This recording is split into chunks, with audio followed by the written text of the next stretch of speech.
더 뜨겁게 한번.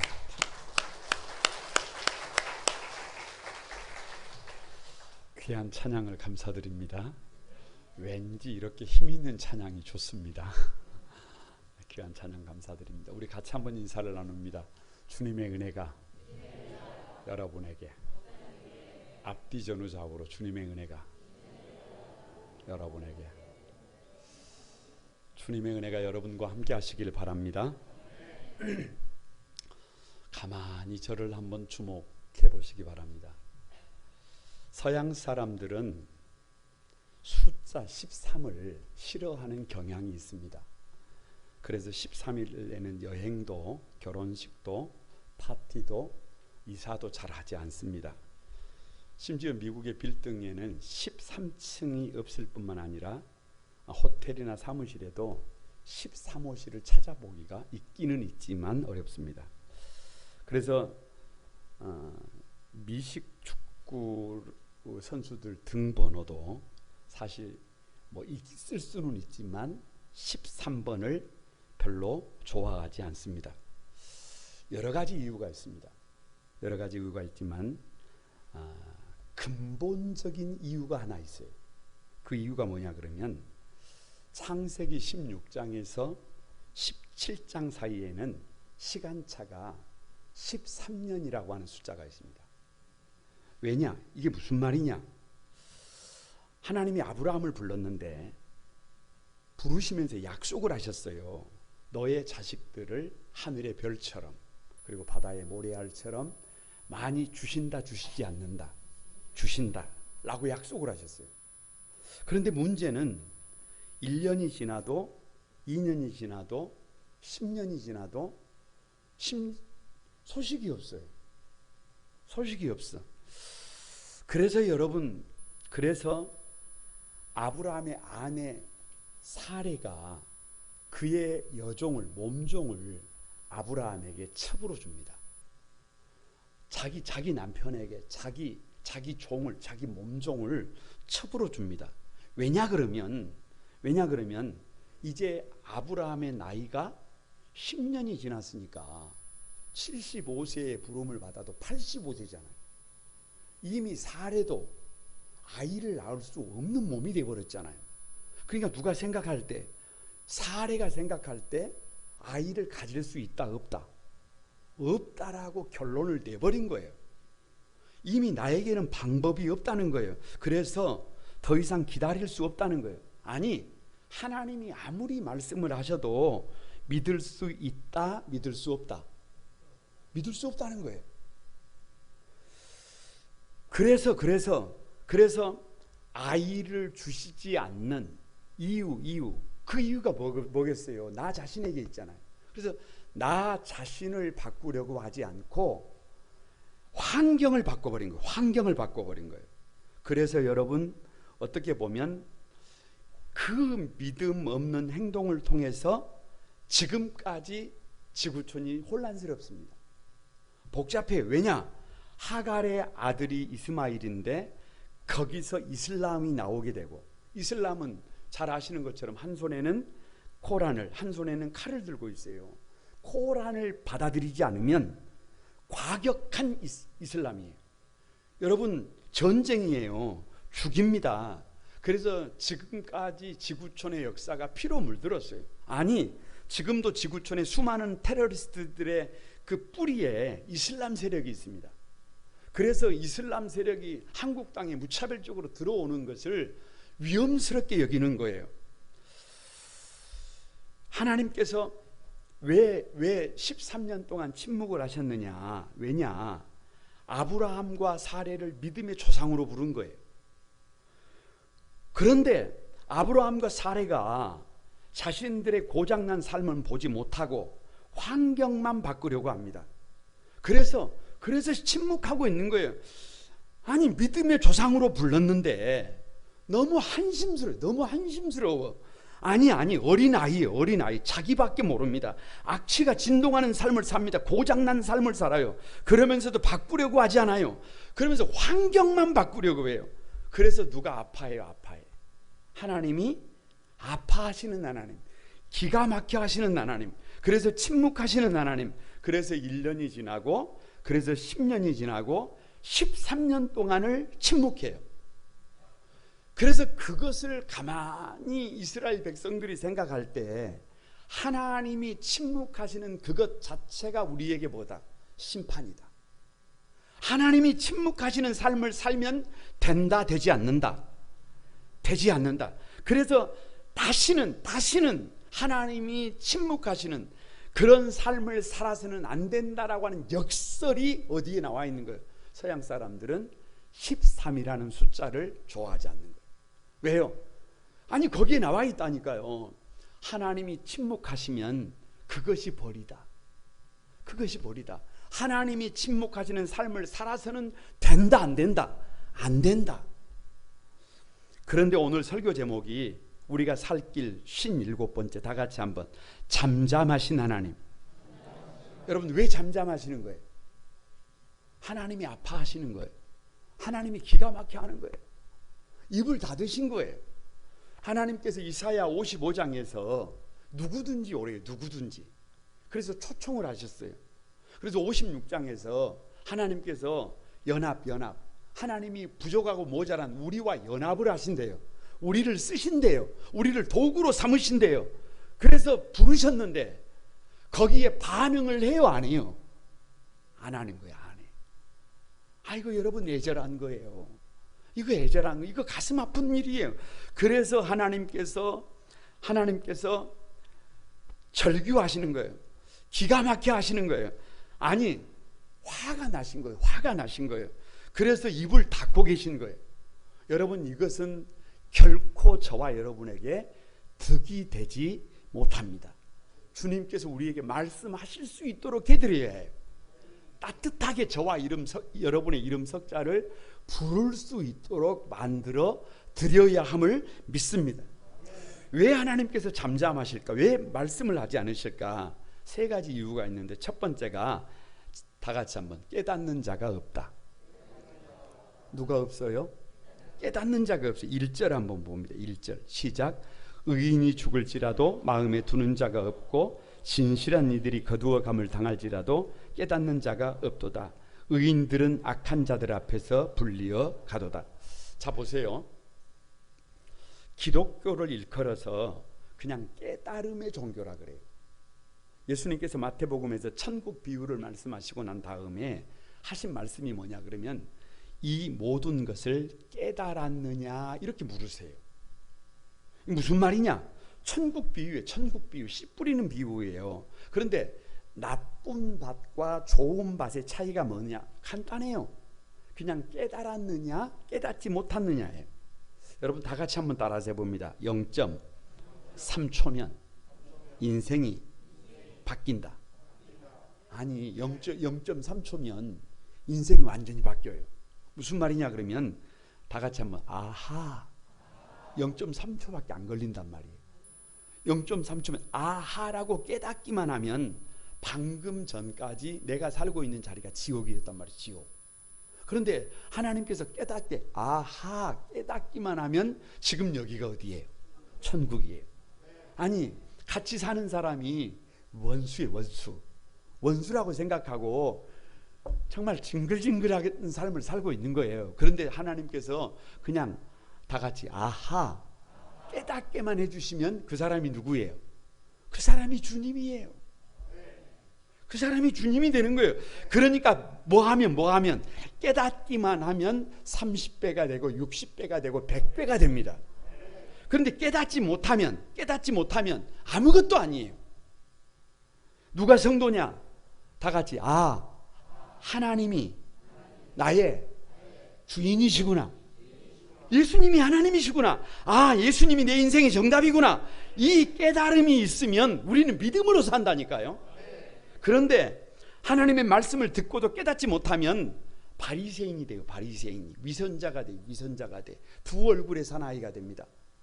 보이는 데서는 믿음이 있는 사람처럼 살고 보이지 않는 데서는 믿음이 없는 사람처럼 살아갑니다. 이건 비극이에요.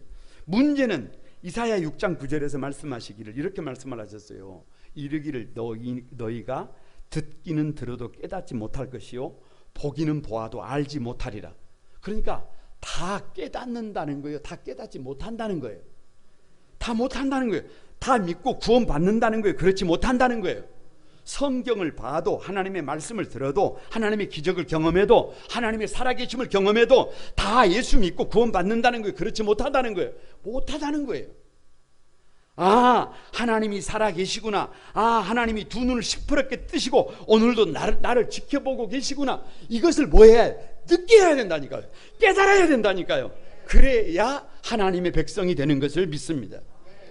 왜 깨닫는 자가 없느냐 그러면 1절에 의인이 죽을지라도 마음에 두는 자가 없고 진실한 이들이 거두어감을 당할지라도 깨닫는 자가 없도다라고 하셨는데요. 생각을 해보세요. 최초의 순교자가 누구냐 그러면 많이 있지만 가인의 동생 아벨이에요. 잘 아시는 것처럼 아벨은 잘못한 것이 없어요. 잘못한 것이 없어요. 창세기 4장 4절에 이렇게 되어 있어요. 여호와께서 아벨과 그의 제물은 받으셨으나 가인과 그의 제물은 받지 않았다는 거예요. 그러니까 하나님께서 누구 예배를 받으신 거예요? 아벨을. 누구 예배를 받지 않은 거예요? 가인을. 그러면 아벨은 칭찬을 받아야 해요? 칭찬을 받아야 하지 않나요? 아벨은 하나님께 복을 받아야 되지 않나요? 그런데 아벨은 형 가인으로부터 맞아서 죽는다. 맞아서 죽어. 아니, 잘못한 게 없다니까요. 예배를, 하나님이 받으실 만한 예배를 드리고도 뭐 했어요? 맞아서 죽어요. 쳐죽임을 당해요. 여러분, 여기서 사람들의 생각이 나눠지는 거예요. 여기서 사람들의 생각이 나눠지고, 어떤 사람들은 믿음으로 살아도 아무것도 아니구나. 믿음으로 산다고 해도 하나님이 받으시는 예배를 드려도 저렇게 죽는데 그냥 대충 살자. 되는 대로 살자. 다 같이 이래 주구나 저래 주구나 매한가지다. 이렇게 가는 사람들이 있어요. 이렇게 가는 사람들이 있고 자기 자신도 그냥 그렇게 살아가 버리는 거예요. 그런데 여러분, 다 그렇게 사는 게 아니고 어떤 사람들은 전혀 다른 생각을 해요. 아벨은 바른 예배를 드리고도 최초의 순교자가 되었다. 내가 믿음으로 살지만, 하나님 앞에서 구별된 삶을 살지만 나도 고난을 받을 수 있다 없다? 있다. 나도 아벨처럼 죽을 수도 있다 없다? 있다. 죽는다고 할지라도 나는 결코 흔들리지 않는다. 나는 믿음의 선한 싸움을 멈추지 않는다. 이렇게 고백하는 사람들이 있다니까요.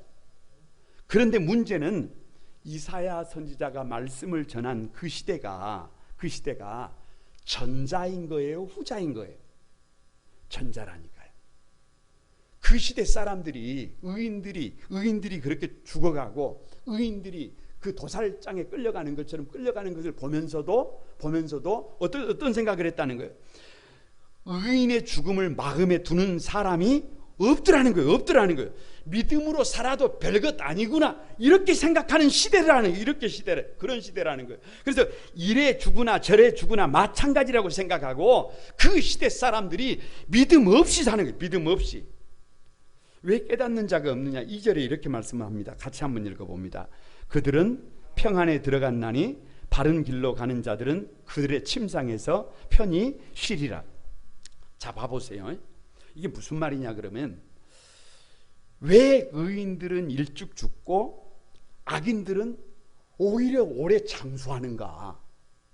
아니 우리 눈에 하나님을 잘 섬기는 사람들은 오히려 고생하는 것 같은데, 우리가 볼 때 그렇게 보일 때가 있어요.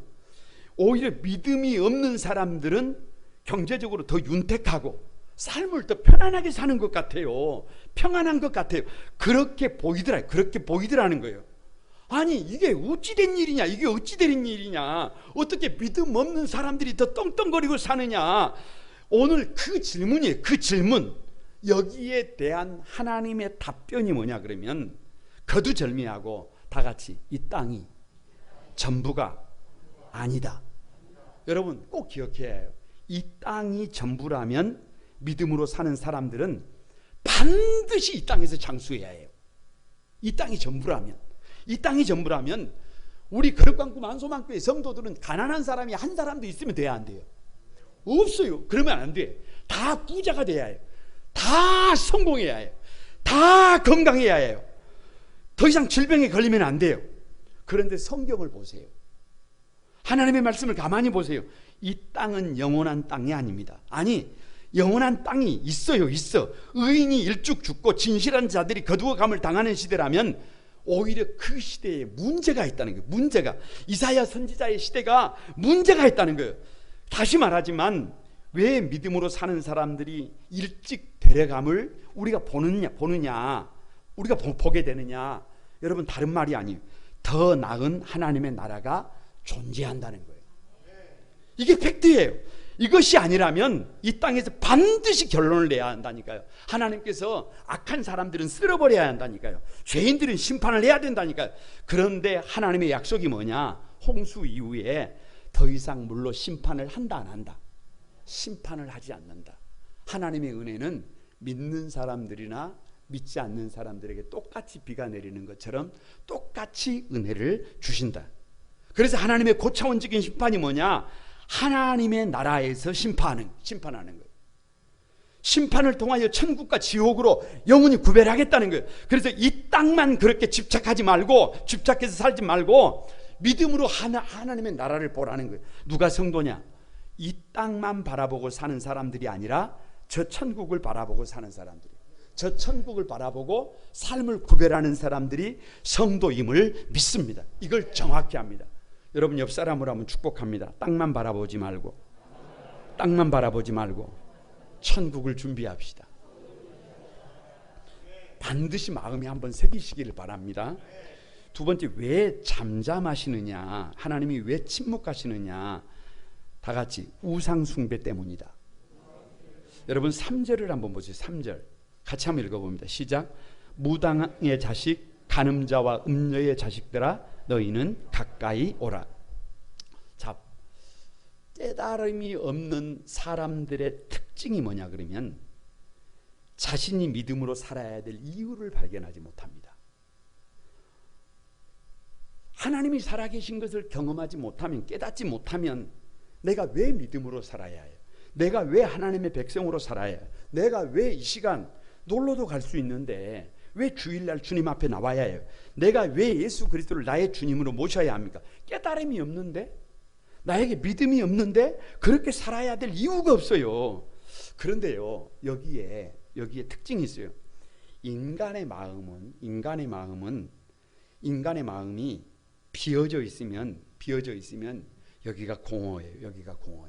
여기 만족이 없어요. 기쁨이 없어요. 감사가 없어요. 뭐 세상에 별것을 다 갖다가 채워도 인간의 마음은 채워지지 않아요.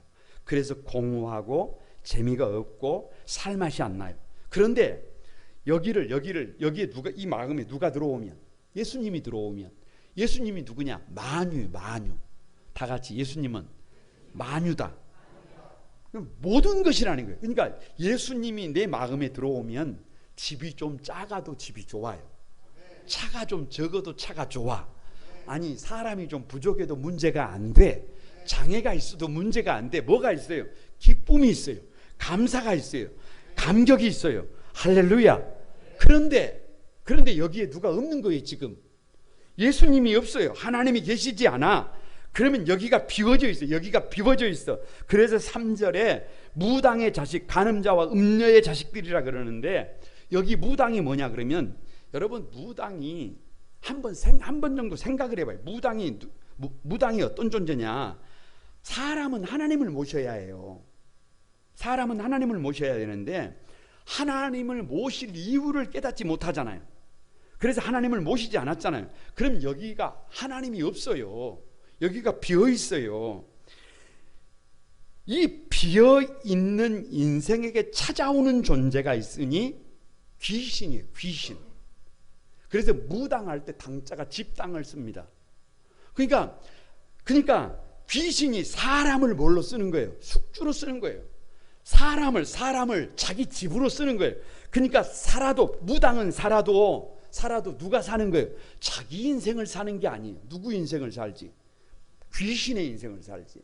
그래서 무당이 행복해하는 거 봤어요? 무당이 여러분 감사하는 거 봤어요? 무당이 인생이 질서가 있게 정갈해지는 걸 봤어요? 무당은 다른 사람들의 문제를 해결한다고 하면서도 정작 자기의 인생은 처절한 것이 무당이에요. 그래서 무당은 귀신의 집으로 살아가는 사람들이에요. 귀신에 사로잡힌 인생이 무당이에요. 여기서 간음자와 음녀의 자식이 뭐냐? 연장선생에서 연장 보세요. 귀신이 인생을 사로잡으면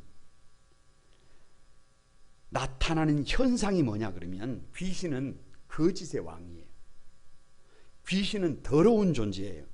그래서 귀신이 사람을 사로잡으면 사람은 더러운 것에 중독이 됩니다. 여러분 이게 아주 중요해요. 귀신에 사로잡히면 인생이 지저분해져. 그래서 혹시 여러분 주변에 자꾸 귀신을 대접하는 사람들이죠. 귀신을 대접하는 사람들.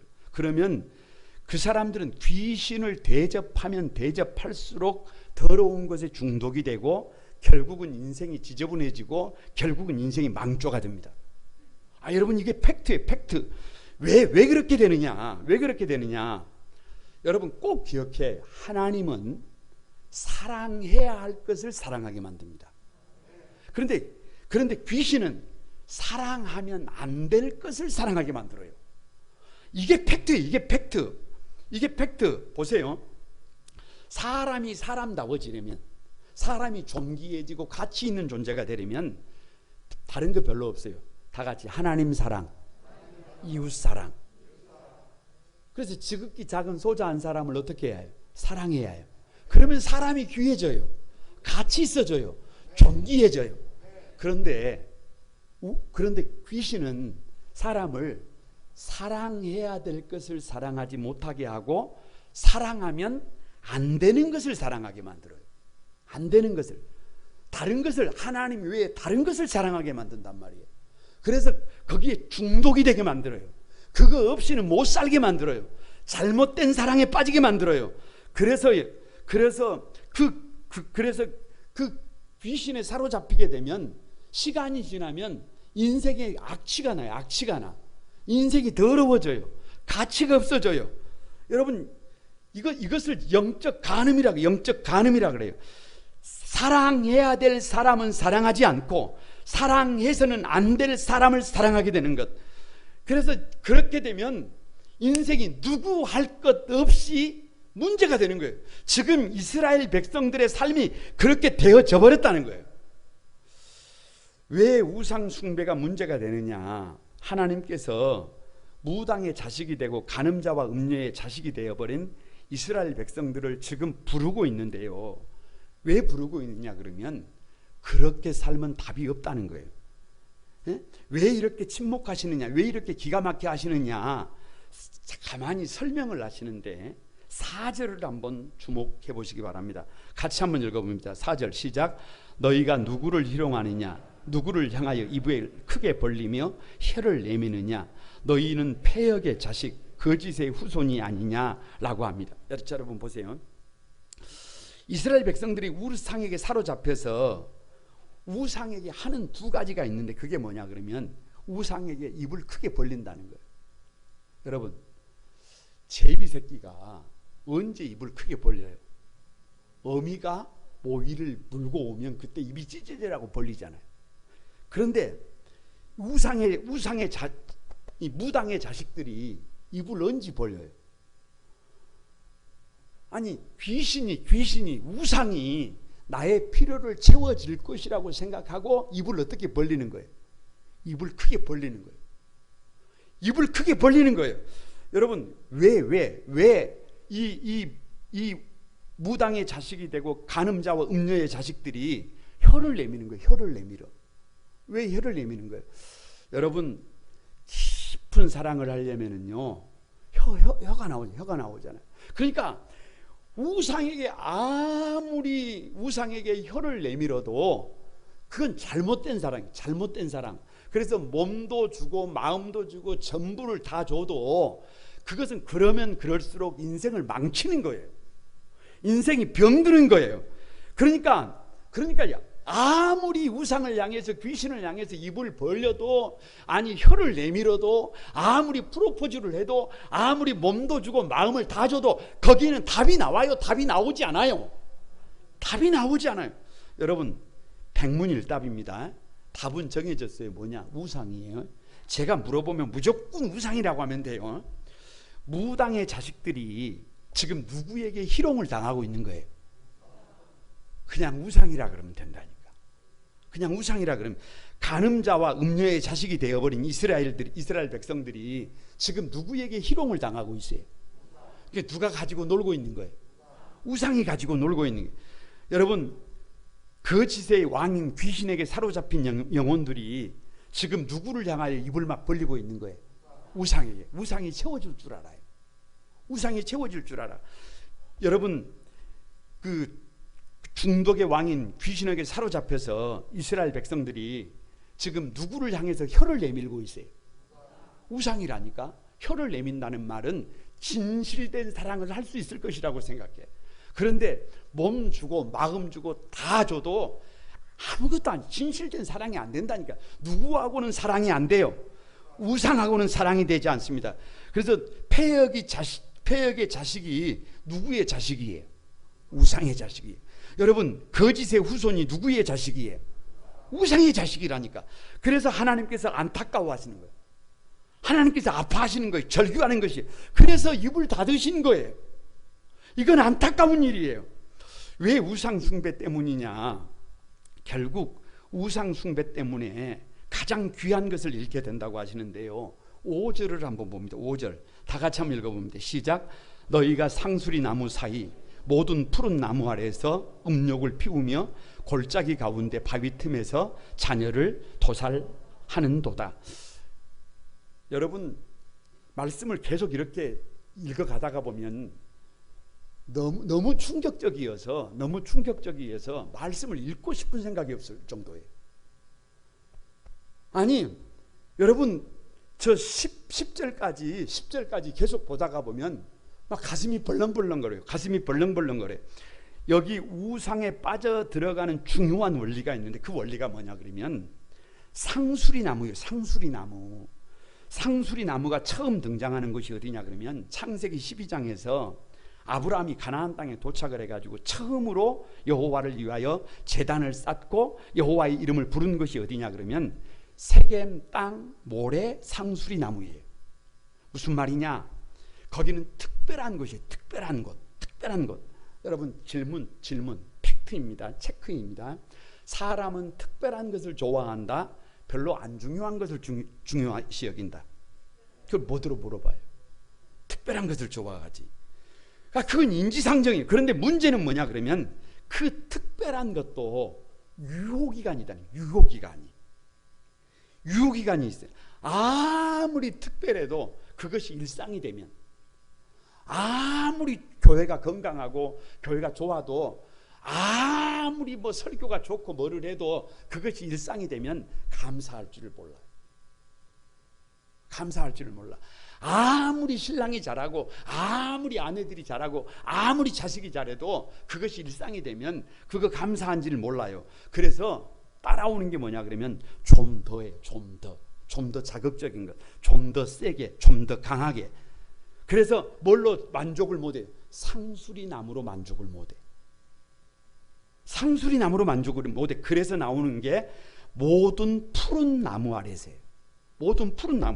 왜 모든 푸른 나무 아래서 음욕을 피우느냐 그러면 주의해야 할 것이 모든 푸른 나무. 처음에는 상수리 나무로 제한을 했다니까요. 그런데 이제는 푸르기만 하면, 나무이기만 하면 상관이 없어요. 왜? 우상은 안 채워진다니까. 우상은 아무리 채우고 또 채워도 채워지지 않는다니까. 그래서 잘못된 사랑은 채워도 채워지지 않습니다. 영적 간음도 마찬가지. 아무리 채우고 또 채워도 좀 더 센 것, 좀 더 강한 것. 그래서 어디까지 가느냐? 섬뜩합니다. 자녀를 도살할 때까지 갑니다. 자녀를 망칠 때까지 갑니다. 자녀를 괴물로 만들 때까지 갑니다. 자기 인생 망치는 건 괜찮아요. 자기가 괴물 되는 건 괜찮아요. 그런데 자녀들을 괴물되게 만들어 버린다니까. 이건 이건 무서운 말씀이에요. 이건 여러분 비극. 왜냐 그러면 우상에 빠지면 자기 욕심 때문에, 자기 음욕 때문에 어디에서 사느냐? 골짜기에서 아무도 보는 사람이 없잖아요. 골짜기에서, 바위 틈에서. 왜 바위예요? 자기 생각이 확실한 거예요. 아무리 누가 권면을 해도 누가 옳아요? 자기가 옳아. 자기가 틀림이 없어요. 그래서 다른 사람들에게 거짓말을 합니다. 거짓말을 해. 그래서 거짓말을 두려워하지 않습니다. 괜찮아요. 자기가 거짓말을 하는 것은 괜찮아요. 그런데 문제는 그 자녀들에게도 무엇을 시키는 거예요? 거짓말을 시킵니다. 자기가 잘못하는 거 괜찮다니까요. 자기가 책임을 지면 괜찮아요. 그런데 문제는 자기 자녀들에게도 그런 짓을 시킨다니까요. 여러분, 이것은 멸망으로 가는 지름길이에요. 이것은요, 영적 괴물로 가는 위증한 상태. 그래서 하나님이 기가 막히게 하는 거예요. 그래서 하나님이 아파하시는 거예요. 그래서 하나님이 말문이 닫히신 거예요. 이것이 누구 한 사람의 문제가 아니라 이것이 이스라엘 백성들의, 이사야 선지자가 말씀을 전하고 있는 그 시대의 모습이라는 거예요. 여러분, 백문일답입니다. 답은 정해져 있어요. 뭐냐? 자기 욕심입니다. 제가 물어보면 다 그냥 뭐예요? 그냥 자기 욕심이에요. 왜 이스라엘 백성들은 상수리 나무 아래에서 우상을 숭배했습니까? 그냥 자기 욕심이. 왜 이스라엘 백성들은 모두 푸른 나무만 보면 푸른 나무 아래에서 음욕을 피웠습니까? 자기 욕심. 왜 이스라엘 백성들은 골짜기 가운데에서 숨어서 바위 틈에서 자기 고집에서 자기 자녀를 도살합니까? 여러분, 도살이 뭐예요? 도살이. 사람을 어떻게 도살을 합니까? 사람을 어떻게 도살을 해? 눈에 넣어도 아프지 않을 내 자식을, 죽어도 줘도 아깝지 않는 가장 좋은 것을 주고 싶은 내 자녀를 어떻게 도살한단 말이에요? 이거 말이 되지 않잖아요. 그런데 왜 사람이 자기 자식을 도살하는 데까지 가는 거예요? 그것을 욕심이라 그래요. 욕심. 여기서 돌아서야 해요. 이 기가 막힌 시대가 이사야의 시대라는 거예요. 여러분, 그것이 꼭 그 시대만의 문제예요? 이것이 여러분 오늘 우리 시대의 문제. 이 기가 막힌 저주의 사슬에서 돌아서야 합니다. 돌아서야 나도 살고, 가정을 살리고, 자녀들을 살리고, 여러분 교회를 살리고, 이 시대와 역사를 살리는 줄을 믿습니다. 옆 사람을 한번 축복합니다. 우상숭배는 답이 없다. 우상숭배는 자녀를 도살한다. 여러분, 돌아서야 해요. 거기서 돌아서야. 그래서 너무 기가 막혀서 하나님이 입을 닫고 말씀하지 않고 있어요. 너무 아파하는 거예요. 왜 잠잠하시는 하나님이냐? 세 번째가 다 같이 한번 고치시기 위하여. 말씀을 읽는데 두려웠어요. 두려워. 이스라엘 백성들이 이렇게 가면 막 가는 거잖아요. 그런 방법이 없잖아요. 그런데 참 감사한 것이요, 여러분, 하나님께서 잠잠하신 이유가 찢어버리시기 위해서가 아니에요. 멸망시키기 위해서가 아니에요. 그럼에도 불구하고 고치고 회복시키고 살리기 위하심을 믿습니다. 18절을 한번 읽어보세요. 18절 같이 한번 읽어봅니다. 시작. 내가 그의 길을 보았은즉 그를 고쳐줄 것이라. 그를 인도하며 그와 그를 슬퍼하는 자들에게 위로를 다시 얻게 하리라. 내가 그의 길을 보았은즉. 누가? 하나님이 보고 계시는 거예요. 하나님이 보고 계시는. 아무리 초청을 해도, 아무리 하나님이 연합하자고 해도 깨닫는 자도 없고, 여러분 다 같이 우상숭배자가 돼가지고 자기 자녀를 도살하는 삶을 살고 있는 저 이스라엘 백성들, 여러분 어떻게 해야 해요? 하나님이 그냥 찢어놔야 합니까? 갈기갈기 찢어놔야 해요? 만신창이가 되게 만들어야 해요? 아니, 우리 아버지잖아요. 그래서 어떻게 하신다는 거예요? 그래서 그들을 고치신다는 거예요. 여러분, 우리 하나님은요, 우리의 길을 보고 있습니다. 우리가 어떻게 살고 계신지를 내가 그의 길을 보았은즉이라고 하세요. 여러분, 부모를 속일 수는 있어요. 아니, 배우자도 속일 수가 있어요. 친구를 속일 수도 있어요. 자신을 속일 수도 있어요. 그런데요, 하나님을 속일 수는 없어요. 하나님은 저와 여러분의 앉고 일어섬을 보고 계시는 줄로 믿습니다. 그럼에도 불구하고 우리의 문제 있는 것을 보고 계시면서도 저와 여러분을 찢으려고 하시는 것이 아니라, 심판하려고 하시는 것이 아니라, 우리를 어떻게 하시려고 한다는 거예요? 우리를 고치시려고 한다는 거예요. 우리를 새롭게 하시려고 한다는 거예요. 그러니까 하나님의 소원이 뭐냐? 징계가 아니라 회복이에요. 하나님의 아픈 마음이, 하나님의 아픔, 이대로 되면 안 된다, 이대로 가면 안 된다, 여기서 돌아서야 한다. 그 하나님의 초청에, 그 하나님의 연합 요구에 우리 거룩한 꿈 만소만교회가 여러분 응답하면 안 될까요? 아니, 우리 시대가 다 잘못 간다고 할지라도 우리 거룩한 꿈 만소만교회가 이 하나님의 사랑 요청 앞에 응답하면 안 될까요? 여러분, 이사야 57장 이 마지막 14절부터요 마지막 절까지를 보면 고치시기 위한 하나님의 세 가지 요청이 있어요. 세 가지 요청. 15절입니다. 15절 다 같이 한번 읽어봅니다. 시작. 지극히 존귀하며 영원히 거하시며 거룩하다 이름하는 이와 같이 말씀하시되, 내가 높고 거룩한 곳에 있으며 또한 통회하고 마음이 겸손한 자와 함께 있나니, 이는 겸손한 자의 영을 소생시키며 통회하는 자의 마음을 소생시키려 함이라. 첫 번째가 뭐예요? 겸손이요, 겸손. 여러분, 그냥 간단해요. 그 엄청난 실수에도 불구하고, 잘못해서 불구하고 돌아설 수 있는 방법은 뭐냐 그러면 겸손인데, 이 겸손을 히브리어로 루하의 셰파림이라 그래요. 그냥 풀어놓으면 낮은 데 거하는 영이에요. 낮은 데 거하는 영. 그냥 물을 부으면 어디로 내려가요? 아래로 내려가요. 가정에 돌아가서 남편들이 조금만 겸손해지면 그 가정이 천국이 돼요. 아내들이 조금만 겸손해지면 남편을 살릴 수 있어요. 여러분, 교회도 별거 아니에요. 저와 여러분이 조금만 겸손해지면, 조금만 낮아지면 다른 사람들을 나보다 귀하게 여길 수 있어요. 지극히 작은 소자 한 사람을 주님처럼 여길 수 있음을 믿습니다. 여러분, 영적 생활도 마찬가지예요. 하나님께서는 겸손한 자를 다시 살리신대요. 겸손은 기독교 최고의 미덕이에요. 모든 은혜의 뿌리예요.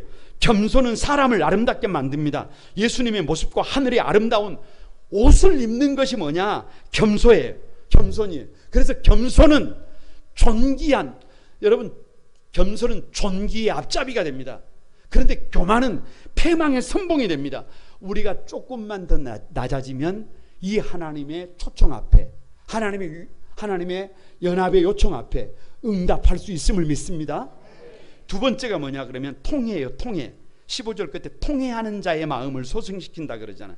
여러분, 히브리어로 니드카임, 깨어진 마음, broken heart. 이 마음이 깨져버려서 마음이 깨져. 여러분, 컵이 깨져가지고 물을 담으면 물이 흘러요. 누구 때문이에요? 나 때문이잖아요. 내 삶에 자꾸 문제가 생겨요. 내가 들어가면 소란이 일고, 내가 들어가면 다른 사람들이 울고, 내가 들어가면 다른 사람들이 힘들어하고. 이거 누가 깨져서 그래요? 내가 깨져서 내가 그렇게 칙칠 맞는 삶을 살아서 그래요. 그런데 여러분, 그것을 인정하는 것이 통회하고 자복하는 거예요. 주님, 나 때문입니다. 주님, 내가 잘못했습니다. 주님, 내가 고장났습니다. 이 고백이 있으면 누가 일하신다니까. 누가 일하셔. 이 고백이 있으면 하나님이 우리를 홀로 두지 않는다니까요. 내가 무당의 자식이 돼버려도, 내가 음란한 자의 자식이 돼버려도 하나님이 그런 나를 다시 회복시킬 것을 믿습니다. 마지막 세 번째가 13절, 우리가 읽었던 말씀 마지막에 이렇게 돼 있어요. 나를 의리하는 자는 땅을 차지하겠고 나의 거룩한 산을 기업으로 얻으리라. 그렇게 겸손해져서, 그렇게 통해 잡아가면서 하나님을 의뢰하는 거예요. 내 생각대로 사는 것이 아니라, 내가 원하는 삶을 사는 것이 아니라 하나님의 말씀에 순종하는 거예요. 하나님이 요청하는 삶을 사는 거예요. 그러면 누가 우리 하나님께서 땅을 차지하게 하신대요. 가정을 되게 하신대요. 교회가 되게 하신대요. 이 역사가 되게 하신대요. 여러분 옆 사람을 한번 축복합니다. 하나님의 소원은 우리를 고치는 것입니다. 조금만 더 겸손해집시다. 조금만 더 통회하고 자복합시다. 하나님 말씀대로 한번 살아봅시다. 그러면 나도 살고 가정도 살고 교회도 살고 이 역사를 살릴 수 있는 것을 믿습니다. 말씀을 마칩니다. 여러분, 건강한 믿음이 이렇게 중요해요. 왜 오늘 이 땅에 수많은 이단 종파들 때문에 믿음으로 달려가는 사람들조차도 오해를 받느냐 그러면 잘못된 믿음, 이것이 쉬운 문제가 아니에요. 여러분, 가정을 쉽게 여깁니다. 삶의 자리를 쉽게 여겨요. 그래서 여기저기에 잘못된 믿음을 가진 사람들 때문에 울부짖고 있어요. 그것이 비단 저 잘못된 신앙을 가진 이단 종파만 그럴까요? 우리 교회 안에는 그렇게 되어버린 사람들이 없을까요? 아니에요. 가슴 아프지만 그런 경우가 많습니다. 그래서 교회는 건강해야 해요. 그래서 우리 신앙은 건강한 신앙이 되어야 해요. 여러분, 우리 하나님께서 저와 여러분에게 따뜻하게 말씀하실 수 있도록, 아들, 딸 이렇게 말씀하실 수 있도록 깨닫는 여러분이 되시기를 바랍니다. 저와 여러분이 우상이 되어서는 안 돼요. 나를 깨뜨릴 수 있게 되기를 바랍니다. 조금 더 겸손하게, 조금 더 통회하고 자복하면서 하나님이 원하시는 삶을 살아가는 믿음의 주역들이 저와 여러분이 되기를 주님의 이름으로 축복합니다. 우리 찬송하면서 기도하겠습니다.